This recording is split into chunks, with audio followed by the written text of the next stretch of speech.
Welcome back to the Webby O'Neill channel. Thanks for joining us for our match preview. Spurs versus Manchester United. You get involved in this one. Starting 11, score predictions, all that good stuff. Get it all in the chat. You know what to do, Reds, and smash that like button. First of all, going into this one, the performance must improve after that win against Wolves. Oh, without a shadow of a doubt, it's got to improve. And that's actually got me excited because it was a terrible game. It was a terrible game. Terrible performance by United overall, but we come away with the 3 points. And going to Spurs, I look at it this way. Spurs, toxic ground, hold them, and then they'll just destroy themselves. That's how I see it. Obviously, it's not as simple as that, but I'm excited to go to Spurs because everyone is waiting for United to fall on the face. And I think Erik ten Hag is under big pressure here, tactically, and also with like dropping players as well. And I don't think he'll change his tactics.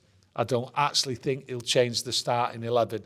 I think when you look at it overall the other night, we've said it, people out there have said it, it was down to fitness. The fitness levels weren't there. This is game day 2, as I see it. It's an away game, and we're playing opponents who I feel are lacking confidence.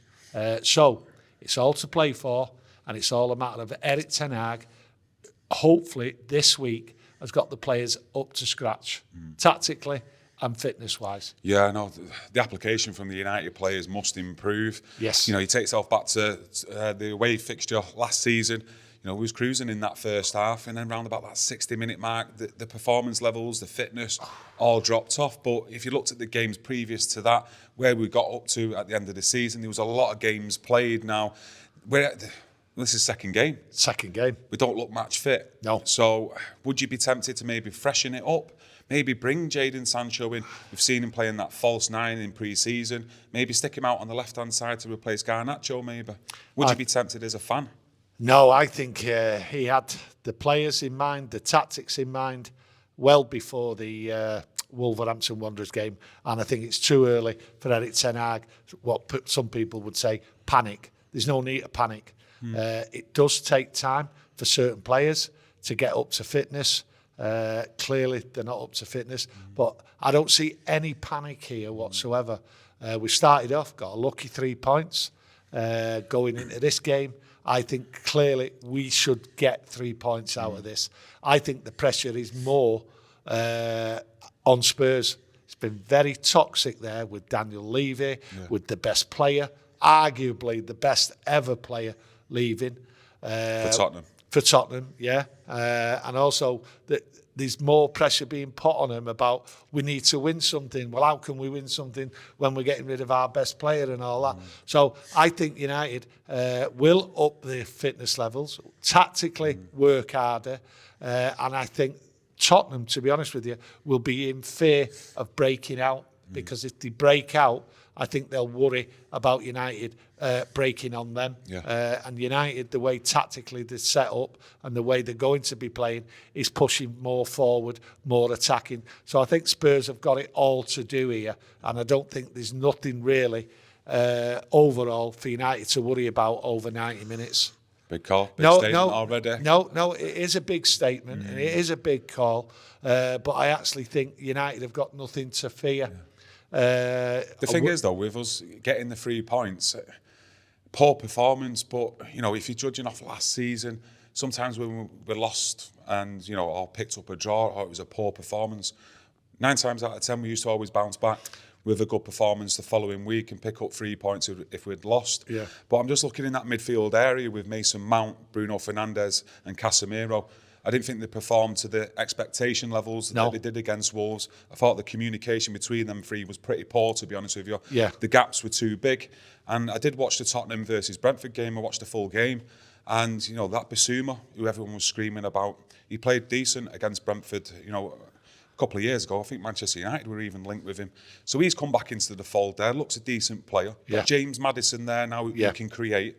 But for me, I looked at their defence and I just think, if Manchester United have got the likes of Rashford, Garnacho and Antony on their game, if you get in and around that Davinson Sanchez, they will cause him problems because for me, I was looking at him. He was all over the place defensively against Brentford, and I just think if you can get Marcus in and around him, making runs, he won't know which way to turn, Sanchez. I think when you look at Spurs over the years, the defence has been a shambles. That's what's let them down. And if you look at how they played against Brentford, if anyone watched it out there, a lot of sideways passes. Yeah. A lot of sideways passes. Was an away game. So they didn't have to go full scale on the attack and all that. So that's their problem. Yeah. That was their first game. The second game, they're at home, and what they have to do is open up. Yeah. So we're all going to see, can they open up? Maddison in there, yeah, he's capable. He's capable getting up on the edge of the area, coming in, scoring goals, but passing the ball forward. Spurs are in territory here where they're going to worry. Because if they do open up and go forward, that's where I think Manchester United can capitalise on any mistake made in midfield. And that is where the battle will be won and lost, as far as I'm concerned. For United, yeah, it's a little bit of a banana skin, can slip up here if they don't get it spot on. And I think United... Well, hang on a minute, are you changing your tune here? You was confident only 5 minutes ago. I am confident. I'm confident that the fitness levels, it will improve. Yeah. And tactically, they will work harder getting it right. But what they have to do is jump on any mistake. And that's what didn't happen the other night. I don't think you'll see a worse performance all season than what you did tactically and fitness-wise than what you did against Wolves. So, like I say, it's in the middle of the battle, and that's where everyone, I think, will be focusing. We've got the power up. We've got the capabilities and the power up front to put the ball away. And I think Tottenham will play a high line, which will suit Manchester United. Yeah, no, I totally agree with that high line. And it seems the way now, watching, Premier League teams, they all seem to be playing with that inverted fullback, joining the midfield, being the extra body. And you've seen it with Spurs away to Brentford last week with Emerson Royal tucking in there. I wouldn't say... I was a bit surprised with that, him choosing Emerson Royal. I didn't think he'd be that type of player to play that role or be good enough. But, he played decent. But I think it was for the Brentford's second goal. He got done on the outside. And, his desire to try and, get that tackle in when the player went outside him and get the cross in, it just wasn't there. And I just think... Garnacho with his running, his direct running, he's aggressive in his play. I just think him up against Emerson Royal, that would be a battle I think Garnacho could possibly win. Yeah, but then you look at United's desire on Monday night against Wolves, yeah, wasn't there. They will be saying exactly the same what you've been saying about certain players, that United's desire wasn't there to run back, chase back, work hard and all that. So, you know, there is a problem here. One team is going to get it spot on and one team is going to collapse. That's how I see it. And Spurs, in my mind, will collapse because I think United have got too much for them. I think with Martinez, Varane at the back, it's the defence which is completely outshined Spurs' defence. So with United, hopefully holding them and don't do what they did last year when they were 2-0 up, mess it up at the back. I think Ten Hag will work on it, the coaching staff and everything. And I think really that Wolves game, cobwebs have gone, wiped it down and away we go. Yeah. I think Spurs all round on the terraces, in the background, on the pitch, they're all worrying. To me, it is. I'm not sure because it's going to be their first home game of the season. The crowd's going to be right behind him.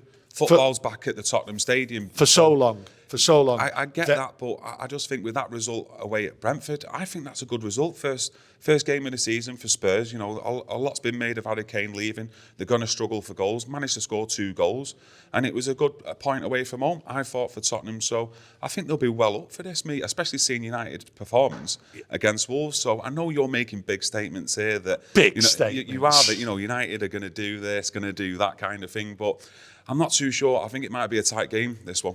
No, well, I think the midfield area is going to be key. Yeah. I really do. Yeah. And Mount, Bruno, Casemiro, they've got to be on it together because, like I say, that Bissouma, he looked tired. He's not been in the frame for Tottenham for the last, year, 18 months. The new manager clearly fancies him and, him and the likes of Jay Maddison. It's going to be tough, I think. I really do, especially with their first home game of the season. Yeah, well, I think what it is, I think we'll all know by the application Spurs players put in and United players put in within the 15 minutes the first 15 minutes, we'll all see how it's going to go, because whoever is pushing on, whoever has got the rhythm and the speed, I think they're the ones what will dominate the game. So it'll be the first 15 minutes, and I think Manchester United will shock Spurs, and I think their defence will get caught out early, and that's what I'm expecting. I'm expecting to catch Spurs out cold early on, and that's why I say about the fans and everything else like that, because it's on a knife edge how they're going to respond. There's a lot of anger for many different reasons with the Spurs fans, how the club's being run, players, this and that. They've not brought in enough players, but you have to turn around and look at the quality of Maddison. Very surprised many other clubs didn't go in for him. He's there. And I think he will try and have something to prove, but I think we'll jump down on it. We'll jump right down his throat and just nullify him. He might be forced to go further back, but that is all based on Man United's tactics and the way Erik ten Hag will set his team up for the 90 minutes. But one of the most crucial things I'll be watching, right, is his use of subs. How early he introduces him, if he needs to introduce him. But that has been a bit of a worry in the past. He's rectified it in some games and that. But with the fitness levels the way it was on Monday, maybe the use of substitutes might be used a lot earlier than many of us think. So he wasn't afraid. You have to remember, he wasn't afraid with Martinez to bring him off at half-time. Well, that's the thing with Martinez. He had an ankle injury. Now, it was played down a little bit. I think it was by Raphael Varane after the game. So I'll be looking at Erik ten Hag's press conference to see updates on Martinez, because it'd be a good battle to see him and Richarlison up front, because it looks like he's playing as a central striker now from what I've seen against Brentford. Son on the left, Kulusevski on the right. So that battle there between them two, both aggressive players. Yes. So you're going to have to keep an eye on that, with the first couple of tackles to see how that goes and develops. Yeah, well, what it is with the tackles and like fouls and all that's part and parcel the other night of fitness. Players weren't up to fitness levels and they were like slow in the tackles. We've seen some strong challenges in pre-season as well, and in that Wolves game from Martinez. Yeah, but not just Martinez, Casemiro and a few other players. So, to me, that's all part of the fitness. I'm just waiting. I can't wait for Erik ten Hag's press conference tomorrow, because what it is, you're going to see the press go in on Erik ten Hag and the club over various things, and especially that performance. Can they do it? Are you going to drop players? Is this player out? Is this player coming in? So there's a big press conference coming tomorrow, and I just can't wait for it. Andre Onana as well.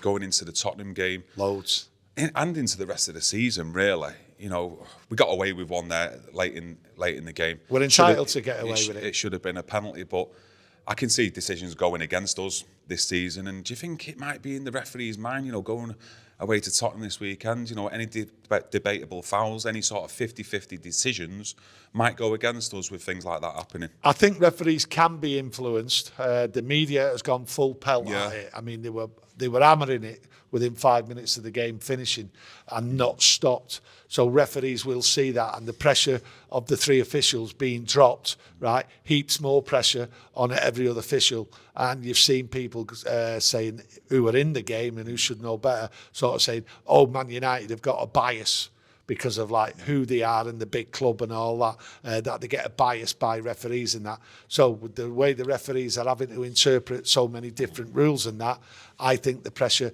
could come on referees. So you might see some howlers, what you've not seen before, by referees and decisions. So let's all just remain calm and let's just get through this, and hopefully things settle down and United just get the fitness and get the tactics right and just move on and win them first 4 games, and that includes the Arsenal away. Yeah, performances don't really matter, like you say, the first 4-5 games. Yes. If we're picking up 3 points in there, you then expect the momentum to build at some point when the match sharpness is there. And then, you start picking up a good run of games, maybe getting 9 or 10 wins on the bounce. So, things to look forward to. I'm going to ask you your score prediction as well, but... By you making some big statements, Manchester United. Confidence statements. Confidence. It's me confidence. Yeah. It's me confidence in things that will get better. Okay. And that everything around Erik ten Hag with the coaching staff and the players. Yes, I would have expected a faster start, but it'll get better. Yeah. So I am confident. So my score prediction will be 3-1. To Manchester United. Yeah, and 3-1. I do. I think United will score 3 because I just see Spurs with that defence and with the way the midfield link up with the defence. I think there'll be gaps, and I think with United, with Rashford up there, with Garnacho and Anthony, I think you'll see balls played through and over for these to run through, latch onto him, and away they go. I think that's how I see it, and I think that's how a couple of the goals will come. Yeah, well, I was mentioning Sanchez before for Tottenham centre-half. With Romero being out, he's out because he got a concussion, didn't he, against Brentford, so I think the rules state he can't play in this one.